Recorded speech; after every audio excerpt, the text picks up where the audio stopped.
حدثنا الحميدي عبد الله بن الزبير قال حدثنا سفيان قال حدثنا يحيى بن سعيد الأنصاري قال أخبرني محمد بن إبراهيم التيمي أنه سمع علقمة بن وقاص الليثي يقول سمعت عمر بن الخطاب رضي الله عنه على المنبر قال سمعت رسول الله صلى الله عليه وسلم يقول إنما الأعمال بالنيات وإنما لكل امرئ ما نوى فمن كانت هجرته إلى دنيا يصيبها أو إلى امرأة ينكحها فهجرته إلى ما هاجر إليه।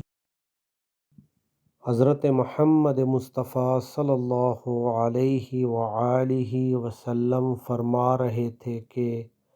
तमाम अमाल का दारोमदार नीयत पर है और हर अमल का नतीजा हर इंसान को उसकी नीयत के मुताबिक ही मिलेगा।